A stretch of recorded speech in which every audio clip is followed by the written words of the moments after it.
Hello, in this video I'm going to show you how to do what's called the honeycomb stitch. And here's a picture of it. I love this stitch. Here is the back side of the stitch. Let me turn another light on here. Okay. Here's the back of it and here's the front of it. This is an awesome stitch for like baby blankets or scarves, and they're really cute for like beanies too, because it's, as you can see, it's a thick stitch. It's real fluffy because this is just like a plain stitch right here. That's why it's all curled. Now, what I'm going to tell you about the honeycomb stitch is, here we go. For the honeycomb stitch, all it is the purls, the garter stitch, which is like you E-wrap one whole row, then you purl stitch a row, then you E-wrap a row, then you purl stitch a row. But there's a variation you do on that purl stitching row, and that's really what I'm going to focus on in this video. So you just got to keep in mind that you're going to be working this in the mindset that you are doing a purl stitch. And let me zoom this in so you can see what I'm doing here, and then make sure I got it in focus. Okay, so you got your cast on, and I did the first row for you. Okay, so we E-wrap, which I'm not really going into detail about these other stitches, like how to E-wrap and how to purl stitch, because I do have previous videos on there to show you how to do that. Yeah, my cat is helping me knit today. So, and of course, with all your stitches, oops, Belle, you're getting in my way here. Okay, you take that bottom loop over the top, bottom loop over the top, bottom loop over the top, bottom loop over the top. You just keep doing that all the way through. Guess I could have used a smaller loom to show you this one. Zoom that out a little bit. Okay, so that was just an E-wrap row. Now this is the row that you really need to pay attention to. And this is the row that you purl. This is the row that is different. Okay. Very quick refresher. Purl stitch. Oops. I have a video on that if you need to understand that a little better. Okay. Now, this is where I'm going to have to move the cat. Zoom in, not out, zoom in, so you can really see exactly what I'm doing here. Now, this is the variation. You purl stitch the first peg, the second peg, you put the hoop on your knitting needle, or your hook, whatever you want to call it, and you pull the yarn behind it, because it's not going to be worked at all. And there you go. Now this one right here, we're going to purl stitch, and I'm going to have to work this. I'll do this whole row so you can see what I'm doing. Oops. Sorry, kind of shaky today. Alright, there we go. Okay, it's just a regular purl stitch, and now this one. Okay, and if anybody notices, I'm having to push these pegs down some. This is the Martha Stewart loom set. It's awesome because you can make your own looms. But I have found... Alright. I shouldn't talk and knit at the same time. Okay, this one's a purl. And this one is the one where I lift the loop up, put the string behind, put the loop back on the peg. There we go. This one's a purl stitch.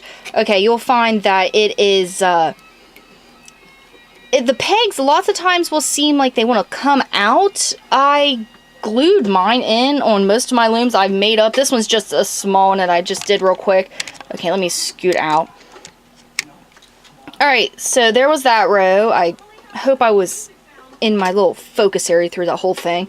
So we then, of course, like you do with your garter stitch, your next row is an E-wrap all the way across. E-wrap, E-wrap, E-wrap. And then you knit bottom over top. There we go. And of course you take bottom over the top. Bottom over the top. all the way across.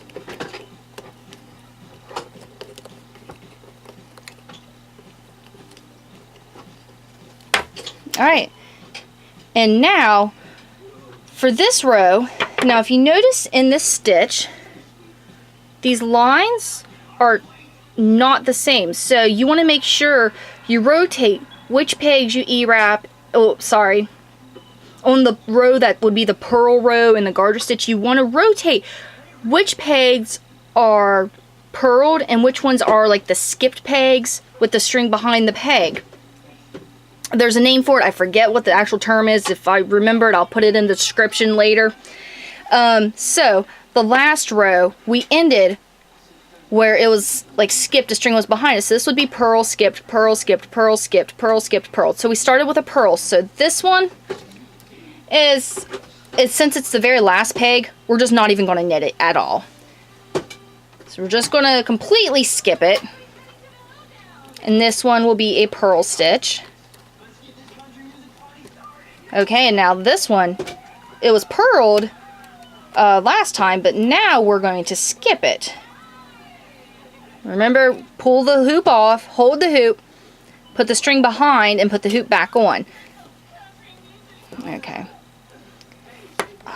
Sorry, table's slick and the loom keeps slipping. Okay, so that one will be a purl.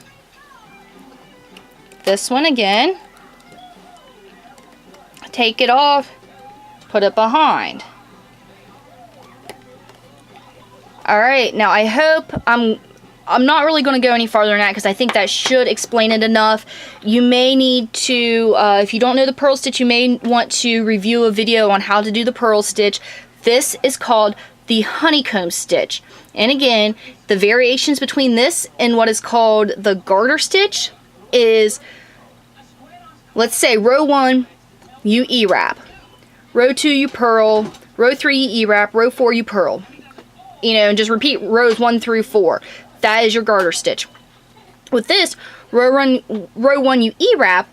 Row 2, you purl every other peg. And the ones, and you'd purl peg 1, peg 2.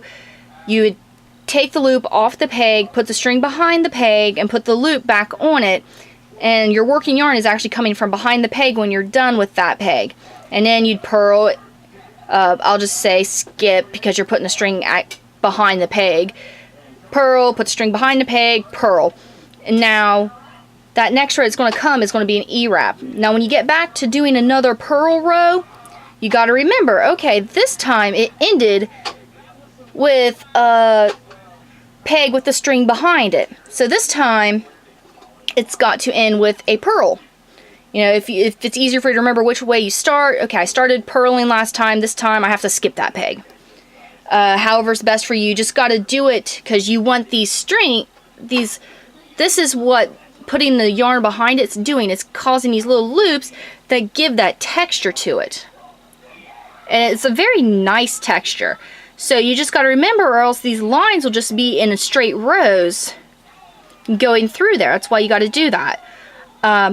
Alright, again, I hope this was informative and helpful. Any questions, do not hesitate to ask. Any stitches you are wanting to learn, do not hesitate to ask. Most of my videos are actually done by request. Again, thank you.